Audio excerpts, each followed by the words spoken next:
Bonjour YouTube et bienvenue dans ce nouveau React. Aujourd'hui, après le 2001 et le 2002, il est temps de faire le 2003. Beaucoup de gens me l'ont demandé, j'ai un peu la pression parce que je pense que c'est le préféré de beaucoup de personnes. Mais j'espère que ce montage va vous plaire. Et moi j'espère que cette vidéo va être sympa déjà et j'ai un peu hâte, j'avoue j'ai un peu hâte. Ah ça c'est la musique pour moi. Ça c'est mon jingle, je l'adore.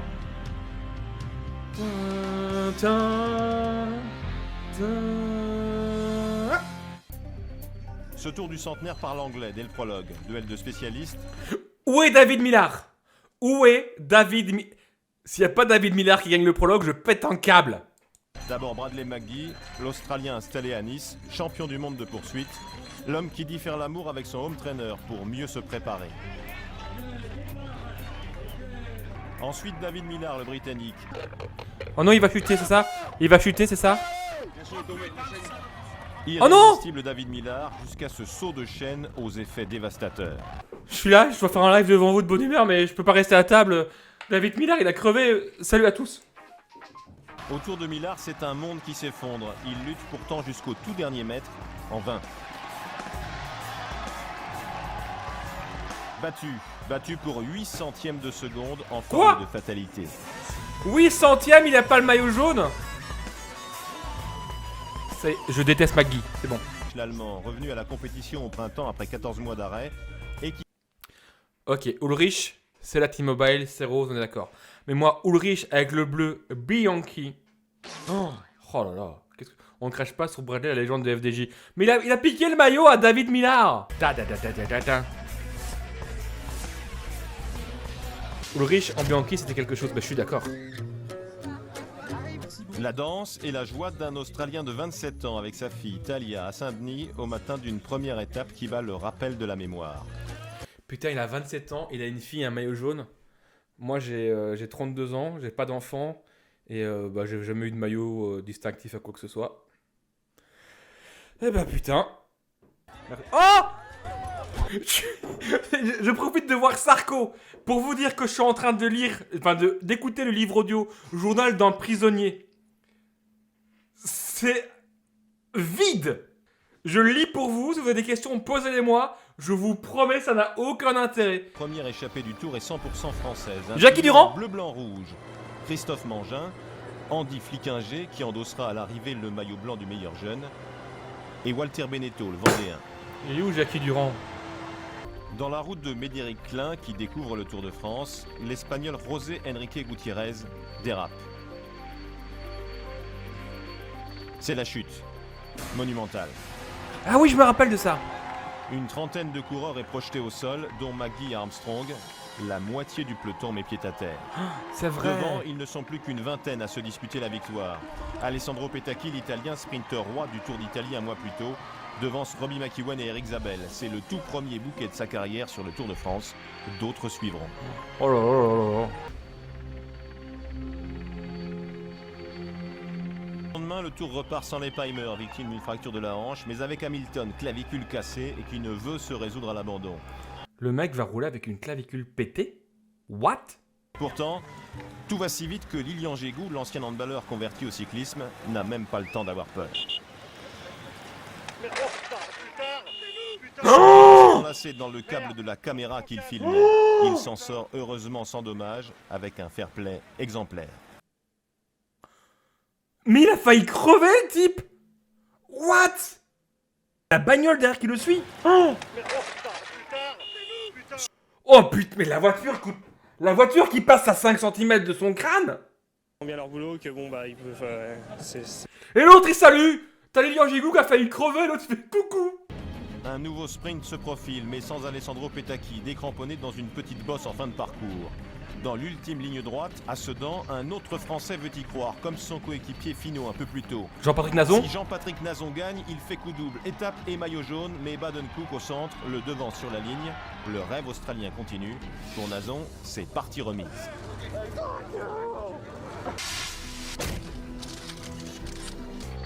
Dans l'emballage final, la chute du jour est pour l'Autrichien Hasselbauer, qui n'entraîne heureusement personne avec lui. Cette fois, Petacchi, la terreur, n'a pas été distancé. L'Italien domine sur la ligne deux anciens champions du monde, le Letton Roman Weinsteins et l'Espagnol Oscar Freire. Ah mais les chutes elles sont violentes là sur ce tour en vrai. Grâce aux bonifications glanées en cours d'étape, Jean-Patrick Nazon est le nouveau leader du Tour, 2 ans après François Simon, le dernier Français en jaune. François Simon. Oh non, c'est un contre-la-montre par équipe. Tyler Hamilton et sa clavicule fracturée vont passer un nouveau test. Mais sur les routes de la Haute-Marne, c'est tout le peloton qui retient son souffle. Le contre-la-montre par équipe est un rendez-vous exigeant, l'un des plus redoutés des coureurs. Et donc il y a quand même Hamilton qui va faire tout le tour avec sa clavicule pétée. Deuxième, Leonce de Joseba Bellocchi, des spécialistes gagnant en 2000 et en 2002, un peu déçus, ils étaient en tête aux 2 tiers du parcours, ils faiblissent dans la partie finale. Bellocchi s'imaginait déjà en jaune, c'est raté. Armstrong et ses coéquipiers, 30 secondes de mieux que les hommes de Bellocchi. L'US Postal est parti prudemment, elle a fini en trombe. Armstrong jubile, il n'avait jamais remporté le contre-la-montre par équipe dans le Tour de France, ni avec les postiers, ni même à ses débuts avec son ancienne équipe Motorola. La troupe américaine finit au complet et désigne son leader d'un jour, Victor Hugo Peña.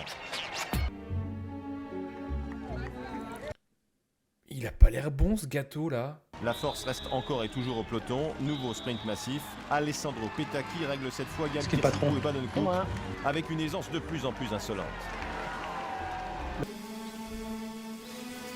Un soleil de feu accable les coureurs du Tour entre Nevers et Lyon pour l'une des plus longues étapes. Ils sont partis à quelle heure? Ils sont partis à 9h. Allez salut, c'est tout pour moi.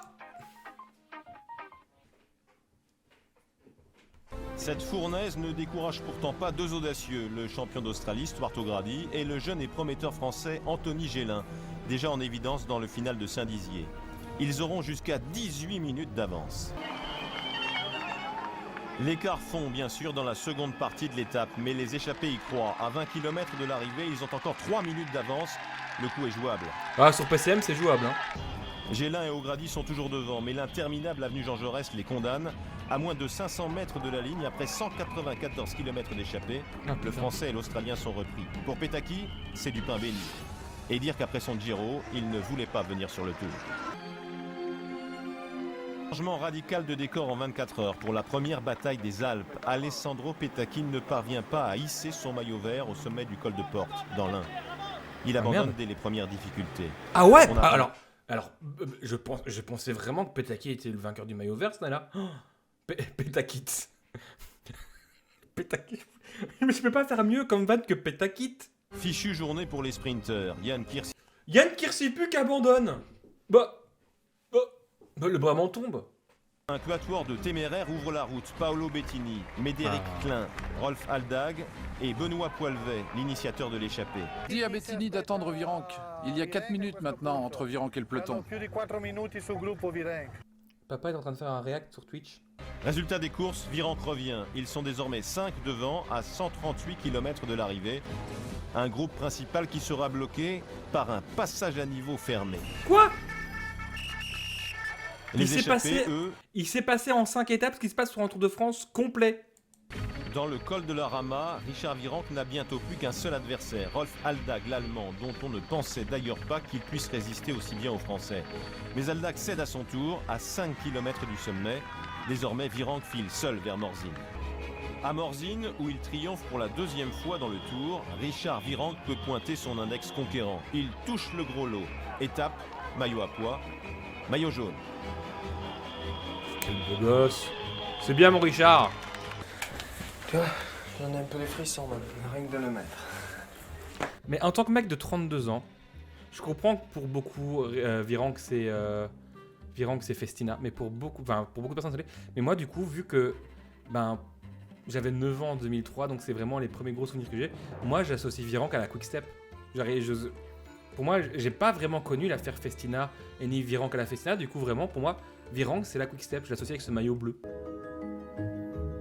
Le Tour est au pied du Mont Blanc. Départ de Salanches où Bernard Hinault conquit le maillot arc-en-ciel en 1980. Dans la descente vers Ugine, le prometteur Nicolas Portal sort du peloton. Il aborde seul la vallée de la Maurienne. Portal est rejoint par 3 coureurs partis en contre-attaque. Axel Merckx, Pierrick Fédrigo et Franck Renier. Oui, pour moi, Nicolas Portal, je l'associe à la Sky. Je n'ai aucune idée s'il est encore chez Ineos, mais je sais Nicolas Portal à la Sky, moi. Stefano Garzelli franchit en...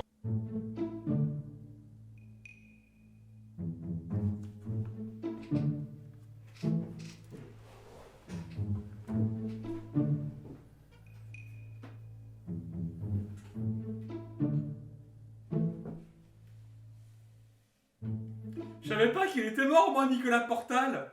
Ce rythme fou condamne irrémédiablement Virenque. Le Français comprend aussitôt qu'il ne pourra conserver son maillot jaune. Il gère dès lors son ascension avec l'aide de son coéquipier australien Michael Rogers. Jan Ullrich, qui a souffert d'embarras gastriques les jours précédents, est lui aussi distancé. Il ne peut suivre la cadence imprimée, mais limite les dégâts. À l'avant, Bellocchi attaque. Lui dont on avait stigmatisé la prudence, voire le manque de panache les années précédentes, passe à l'offensive, comme il l'avait annoncé.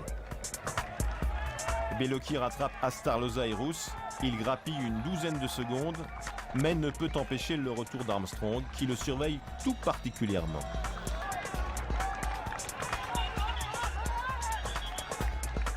Iban Mayo, putain. La tactique de ses adversaires confine au harcèlement. Hamilton lui aussi s'y met, et quand Armstrong revient, c'est encore Bellocchi qui contre. Mais le mec, elle a la clavicule pétée, il est à côté d'Armstrong. Le mec, il a la clavicule pétée, donc il peut pas se mettre en danseuse du tout.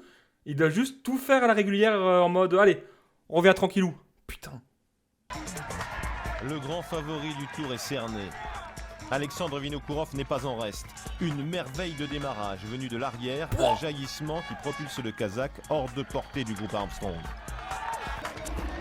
Au sommet, avenue du Rifnel, Iban Mayo exulte. Il remporte sa toute première victoire d'étape sur le Tour et creuse des écarts conséquents qu'on avait rarement vus sur la montée de l'Alpe. À l'Alpe d'Huez, Armstrong se part de jaune, comme prévu, mais son sourire est un tantinet crispé, il le sait.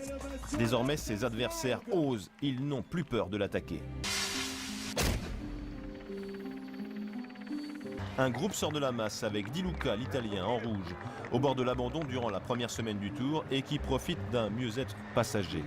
L'Espagnol Garmendia l'accompagne, ainsi que Bradley McGee, le premier maillot jaune du Tour, et encore Yakshe, l'Allemand, Ivan Parra, le Colombien, et Angel Casero, coéquipier d'Ullrich comme Garmendia. La question, ils avaient encore le droit d'enlever les casques, ben c'est après la mort de Kivilev, donc j'imagine que non. Ou peut-être uniquement dans la montée encore. Est-ce que c'est encore la période où ils pouvaient enlever les casques dans la montée? Que dans la dernière montée quand il y avait arrivé au sommet. Ok. Un géant s'offre alors sous les roues des coureurs, le mythique Izoard et sa glorieuse casque déserte, que les plus grands ont naguère franchi détachés. Fausto Coppi, Louison Bobet, mais aussi Eddy Merckx et Bernard Thévenet ont ennobli ici leur maillot jaune. Yakshe et Parra sont les ultimes rescapés de l'échappée matinale. Dans une course à la limite de rupture, Bellocchi est à l'aise et Armstrong le plus prompt à revenir à sa hauteur, avant même Mayo, Zubeldia, Vinokourov, Ullrich ou Hamilton. 1 kilomètre du sommet, Alexandre Vinokourov place une violente attaque. Je reconnais ces images. Vu que j'ai fait le montage sur Bellocchi, la course de leur vie, je reconnais cette attaque de Vinokourov. Lance Armstrong assure lui-même la défense de son maillot jaune. Après Bellocchi et Mayo, le quadruple vainqueur du Tour se découvre un adversaire, Vinokourov, qu'il n'imaginait pas si fort. Oh là là, chute de Bellocchi juste devant Armstrong, Armstrong qui est parti dans le terrain. Mayo Zubeldia aussi arrêté, il s'est fait mal, Joseba Bellocchi, Armstrong qui part, une image insensée. Insensée, Armstrong toujours sur son vélo comme un cyclocrossman. Est-ce que c'est pas... Est-ce que cette chute-là, c'est pas l'image la plus connue du Tour de France? Quand on prend vraiment dans sa globalité toutes les époques, est-ce qu'il y a une image qui est plus connue que celle-là? Pas encore informé de la chute de l'Espagnol, Vinokourov savoure son succès à Gap, qu'il dédie à ses jumeaux. Il remonte à la 2e place du général, à 21 secondes d'Armstrong, toujours en jaune. Ils sont 9 à faire le grand écart. Avance maximale 24 minutes 10 sur un peloton encore accablé par la chaleur. On comprend bien vite que les échappés se disputeront la victoire devant le stade Vélodrome. Dans Marseille, à 16 km de l'arrivée, pile l'espiègle danois attaque. Seul l'Italien Sacchi parvient à reprendre sa roue. Ils ne sont plus que 2 à rêver de victoire. Sacchi veut mettre toutes les chances de son côté. Boulevard Michelette, dans la ligne droite finale, les deux hommes se souhaitent bonne chance avant de disputer le sprint. Ils sont pris là-bas. Souvent placé sur les routes du Tour, jamais gagnant, Jakob Pil savoure sa victoire. La canicule sévit toujours et des coureurs n'ont pas eu le temps de récupérer. Devant, ils sont 8, dont 3 Espagnols, 2 Australiens, un Néerlandais et 2 Français, Carlos da Cruz et Nicolas Portal, le jeune Occitan. La Belgique, on existe sur le Tour ou pas? Y a pas un Belge? Flecha décoche sa première attaque à 19 km du but, puis remet ça 5 km plus loin. Cette fois, c'est la bonne.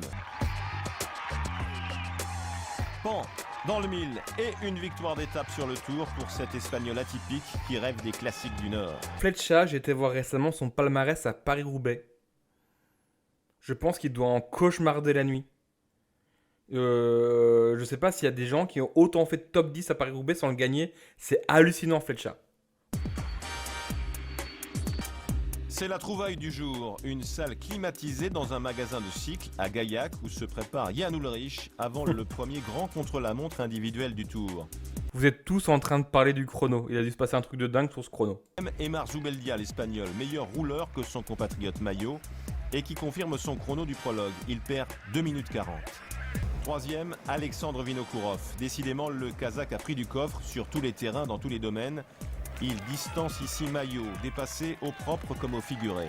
Lance Armstrong, toujours en jaune pourtant après cette défaite cuisante. Armstrong, bien parti, mais qui cède progressivement du terrain à partir du 13e kilomètre et ne parvient pas à endiguer l'hémorragie. Armstrong qui finit deuxième à 1 minute 36. Déshydraté, il vit une journée en enfer et cède 4 secondes par kilomètre sur l'ultime partie du tracé. Le mec, il est déshydraté. On dit que c'est une journée en enfer. On dit qu'il a à bout de souffle. Et il finit deuxième. Moi, je suis déshydraté, mon ref. Tu ne me vois plus. Je suis en train d'appeler ma mère, je fais mon testament, j'appelle les funérailles, quoi. Vainqueur donc, l'impressionnant Ullrich. Il n'avait plus gagné d'étape depuis 5 ans sur le Tour de France. Et il écrase ce chrono de feu. Puissant comme à ses meilleures heures, mais plus souple, plus délié et toujours aussi bien posé sur sa machine. Le duel prend forme, Armstrong retrouve son meilleur challenger et ça promet avant d'aborder les Pyrénées. Pour vous, le premier... Enfin, le plus grand rival d'Armstrong, c'est Ullrich pour vous? Parce que la manière dont ces résumés sont faits, on a l'impression qu'en fait Ullrich ne pouvait pas suivre. Donc je trouve que en vrai, ça se joue entre Bellocchi et Ullrich. Oui, en fait, c'est ça, c'est que on met Ullrich par défaut, mais en soi, il n'y avait pas de concurrence, quoi. Objectif Pyrénées, un début d'étape enflammé avant d'aborder les cols. Rythme fou, chaleur de four, attaques multiples et 10 hommes en tête, dont un invité surprise, José Luis Rubira, coéquipier d'Armstrong. Et un invité surprise, un gosse totalement taré avec un cheval.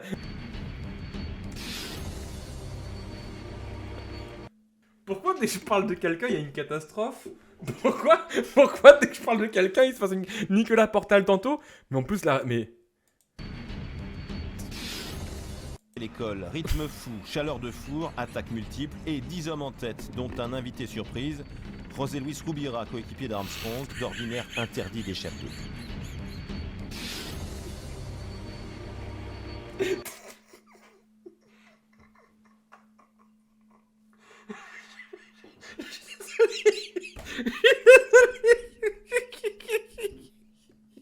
Alors faut comprendre que moi, tout ce qui est blague pipi caca, je m'en fous complètement. Mais moi, un gamin qui se tôle sur un petit poney, moi il n'en faut pas plus à mon bonheur. C'est même pas des chevaux, c'est même pas des poneys.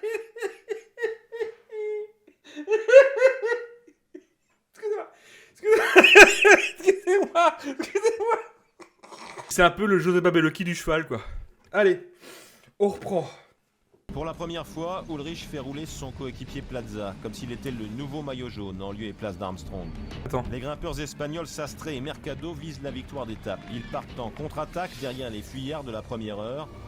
Au sommet du port de Paillères, une découverte du Tour du Centenaire à 2001 mètres d'altitude. Ils ne sont plus que 3 en tête. Mercado et Sastre qui ont repris et dépassé tous les échappés, sauf un, Rubira, qui les accompagne encore. Blague à part, depuis le début de qu'on regarde des React Tour de France, Sastre est le seul qui pour le moment est cité, alors qu'il va encore gagner. Donc tous ceux qui gagnent le Tour de France après Armstrong, à part Sastre, il n'y en a aucun qui est là, quoi.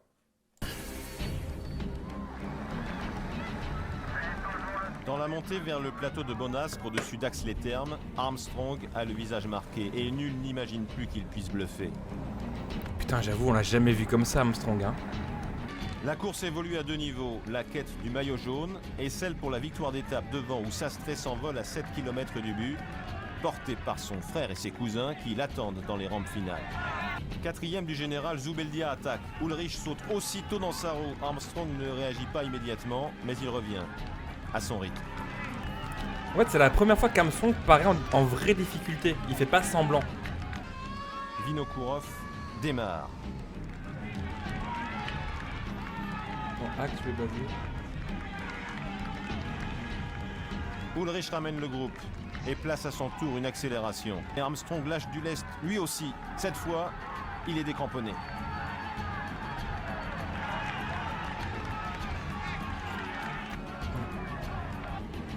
Sur la ligne d'axe 3 domaines, Carlos Sastre retombe en enfance et sort sa tétine. Clin d'œil à sa fille Claudia, 2 ans. Au moins, il l'embrasse pas, c'est déjà. 1 minute plus tard, surgit Ulrich, talonné par Zubeldia. Et il a le maillot jaune du coup, Ulrich. Armstrong conserve encore et toujours son maillot jaune, merde. mais il cède 7 nouvelles secondes qui font 19 avec les bonifications empochées par l'Allemand.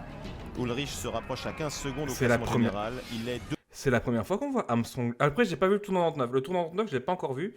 On se regarde pour une prochaine fois. Mais on n'a jamais vu Armstrong se faire lâcher comme ça. Richard Virenque, bien décidé à profiter de cette journée pour conforter son maillot à poids du meilleur grimpeur. Virenque dans l'échappée des 17 qui se forme dès l'entame de l'étape.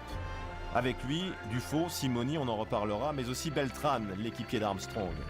Dufaux attaque dans le portillon. Walter Benetto s'accroche à son sillage avant de céder puis de faire l'élastique. Voici le trio maître du jour, un Suisse, Laurent Dufaux, un Français, Richard Virenque, et un Italien, Gilberto Simoni. En parlant de Suisse, est-ce que vous savez que Pascal Richard a été champion olympique en 1996? Voilà. Un peu plus bas, nul n'a encore ouvert les hostilités. Les coéquipiers d'Ulrich tiennent toujours le manche lorsque Christophe Moreau puis Iban Mayo lancent la bataille des titans dans Perresourde. Allez, je suis tout nu, vas-y Christophe, gagne! Les ambitions du Kazakh sont de plus en plus claires et il ne les cache plus. Ce qu'il veut, c'est le maillot jaune. Et même si Mayo ne lui prend aucun relais, l'écart se creuse. Il monte au-delà de la minute. Vinokourov n'a que 51 secondes de retard sur Armstrong. Il est leader virtuel du Tour de France. Au sommet de Perresourde, avant de basculer vers Loudanviel, Vinokourov a perdu quelques secondes sur ses poursuivants, mais il y croit toujours. Le groupe Ulrich, avec Armstrong, flanqué de Zubeldia et de Basso, franchit le col 53 secondes après Vinokourov, qui peut toujours rêver du jaune. Dufaux et Virenque, les compères, sont piégés par Simoni, ici à droite, pourtant tout près de l'abandon les jours précédents. Un succès en forme de rachat après un tour décevant. 3 hommes en 18 secondes à une semaine de l'arrivée sur les Champs-Élysées. Le suspense est à son comble. Et ça fait plaisir sur le suspense en vrai. Santiago Botero, transparent sur ce tour du centenaire, a enfin l'honneur des communiqués, échappé avec Sylvain Chavanel. Est-ce que c'est l'échappée? Sylvain Chavanel qui part, est-ce que c'est l'échappée où on rêve tous du moment où je vais switcher sur une autre vidéo? Après, Ulrich accélère et l'on attend cette offensive qui peut faire basculer le tour. Elle arrive. Le tour retient son souffle. Ulrich prend 1 mètre, 2 mètres, 20 mètres à Armstrong. Mais le maillot jaune ne cède pas. Il revient lui aussi au train, mètre par mètre. Putain. Devant, Tout le Sylvain monde devait y Chavanel croire. s'est débarrassé depuis longtemps de Santiago Botero. En Tout le tête monde à devait y Aspin, le jeune Français franchit seul le col du Tourmalet. Armstrong et Ulrich gravissent ensemble les dernières pentes du col le plus fréquenté par la Grande Boucle. C'est vrai que Vinokourov, là, il ne est- peut masquer ses premières faiblesses Ouais. sur les flancs du Tourmalet. Alerte rouge pour le Kazakh, distancé d'1 minute 15 par les 2 grands du Tour. En vrai, Vinokourov qui se fait lâcher. J'ai envie de dire heureusement qu'il se fait lâcher tellement il fait un tour de ma boule, Vinokourov. Mais ouais, non.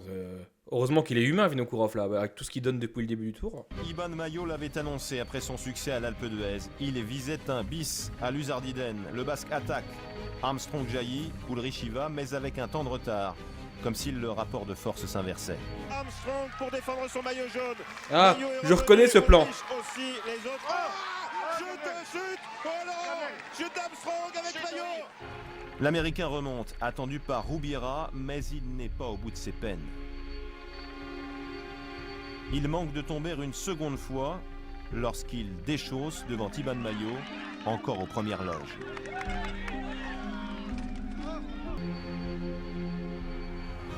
Et Mayo remet ça comme ça. Bah Iban Mayo il part devant parce qu'il se dit quand je suis derrière Armstrong ça pue du cul, je pars devant. Et Armstrong le suit, puis le contre, et s'envole. Armstrong ressuscité, rempli de courage et d'orgueil, qui retrouve son masque de victoire comme à ses plus beaux jours, après avoir surmonté ses doutes. À moins de 5 km du sommet, Armstrong rejoint Chavanel, petite tape. En fait, est-ce que Sylvain Chavanel fait partie du peloton des professionnels à ce moment-là? Bah non, parce que regardez, Lance Armstrong lui met une petite tape. Comme quand tu fais du sport avec ton gamin, tu sais, tu mets une petite tape dans le dos, comme ça tu fais ah, putain, c'est bien Kevin, putain, t'as fait une bonne sortie aujourd'hui, hein. Papa va rentrer et puis il va aller faire du tempo maintenant, hein. C'est bien Kevin, tu vas voir maman, elle va te faire un chocolat chaud. Voilà, c'est ça la tape qu'il lui met dans le dos, regardez. J'adore ce commentaire. Je crois que je me la retape au moins une fois par mois ce commentaire. À l'arrivée, Armstrong gagne avec 40 secondes. Maillot jaune consolidé. À la manière d'un sprinter des cimes, il jette son vélo sur la ligne, conscient que la moindre seconde compte dans ce tour pas comme les autres. Hi Tyler, it's the last days in the mountains. How do you feel for today? Tell you in a few hours. Un groupe de tête se forme avec plusieurs Français, dont Sylvain Chavanel encore et Sandy Cazard, Frédéric Finot, Samuel Dumoulin, Médéric Klein, Ludovic Turpin. Mais ils ne pourront résister bien longtemps. Dans le col du Sou. Juste, pause. Les Belges, on est où sur ce tour? Hamilton en danseuse? Et la clavicule? Ouais, bien sûr. Genre il s'est pété la clavicule. On ne la fait pas à nous, hein. Inspecteur Muller. Hamilton, qui peut s'appuyer sur son coéquipier, le champion du Danemark Miki Sorensen, parti en éclaireur. Hamilton rime avec Bayonne, l'Américain qui aurait dû abandonner après la chute. Et Hamilton rime avec Cortison. À Bayonne, Hamilton jubile. Et Armstrong aussi, heureux du triomphe de son ancien lieutenant.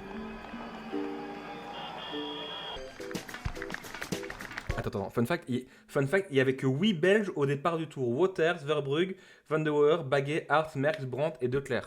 Les coureurs se détachent. Parmi eux, 2 Français, Médéric Klein et Christophe Mangin. Dans l'échappée, Peter Luttenberger, l'Autrichien, est le mieux placé au classement général, mais il ne menace en rien les intérêts des ténors. Il n'y a pas un Belge, je vous en supplie. Mario Hart fait quelque chose, d'habitude c'est toi qui t'échappes. Servec Naven s'en va en finisseur. L'ancien champion des Pays-Bas, vainqueur d'un Paris-Roubaix d'anthologie en 2001, perpétue à Bordeaux la tradition des lauréats néerlandais. Un lauréat qui aura parcouru échappé de Dax jusqu'en Gironde la totalité des 181 km de l'étape. Je vois ce maillot, je pense Tom Bonnen. Excusez-moi. Étape 18. Scène insolite dans cette 18e étape du Tour. Alors, un Belge attaque. Excusez-moi. Ulrich surprend tout son monde lors du sprint intermédiaire de Montendre. Derrière Robbie McEwen, candidat déclaré au maillot vert, l'Allemand grappille des secondes de bonification au nez et à la barbe d'Armstrong, contraint lui aussi de sprinter. Les démarrages se succèdent. Cañada, l'Espagnol, prend l'avantage à 7 km du but. Cañada résiste jusqu'aux abords de l'arrivée, mais dans les 500 derniers mètres, Carlos da Cruz, parti en contre, le déborde. La victoire est là, à 50 mètres, lorsque le Français qui lutte contre le vent est à son tour dépassé par Pablo Lastras, un autre Espagnol. Da Cruz est deuxième, Nardello troisième. Ah merde! La lutte est chaude chez les sprinteurs. McEwen règle Zabel et Cook pour la 17e place. Il reprend le maillot vert à Cook pour 2 points. Comme les années précédentes, tout se jouera le dernier jour sur les Champs-Élysées.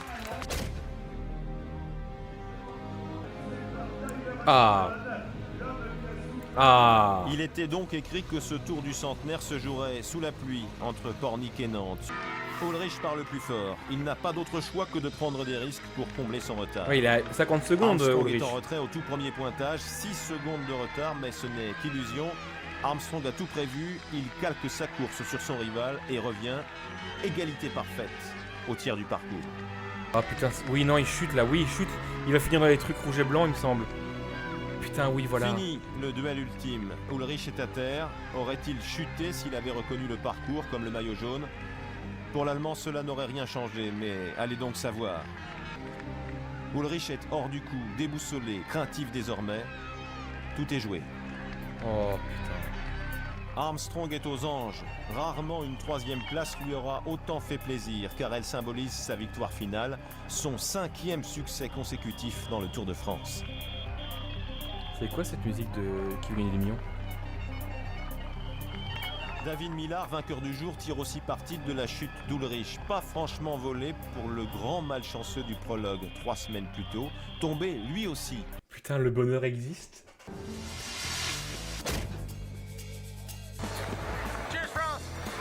Champagne pour Lance Armstrong au départ de Ville Et santé, je vais détruire toute la réputation du sport. Santé. sprint massif est inévitable. Encore ce plan. La ténacité de certains comme Laurent Brochard, trop seul face à la meute. Tourusov, le Norvégien, lance le sprint de loin. McEwen et Cook à droite ne se quittent pas des yeux, mais Jean-Patrick Nazon leur échappe. Quel succès de prestige pour le maillot jaune de Saint-Dizier. C'est Jean-Patrick. Bon.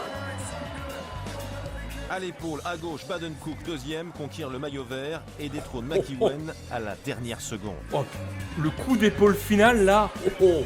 Sur le podium, entre Jan Ullrich et Alexandre Vinokourov, Lance Armstrong entre de plein pied dans la légende. L'Américain fait désormais partie du fameux club des 5. 5 à 5 victoires, avec Jacques Anquetil, le grand absent, avec l'Espagnol Miguel Indurain, vainqueur de 91 à 95.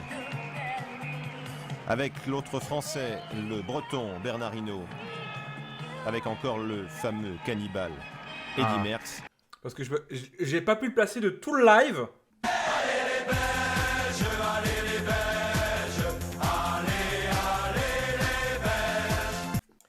Voilà, comme d'habitude, un petit mot juste au moment où je termine le montage. Merci à tous ceux qui ont rejoint la chaîne. Vous êtes plus de 600 maintenant, c'est incroyable. Merci à tous. Le Tour de France 2003 était sûrement le tour le plus demandé sur ma chaîne et j'espère ne pas vous avoir déçu en le faisant. J'espère que ce react vous aura plu. Si vous voulez soutenir ma chaîne, un petit like, un petit commentaire et surtout vous abonner, c'est ce qui aide le plus. Merci à tous ceux qui le feront. On se retrouve très rapidement, soit en live, soit en vidéo YouTube. Il y a un contenu qui arrive très rapidement qui j'espère vous plaira. Et bisous.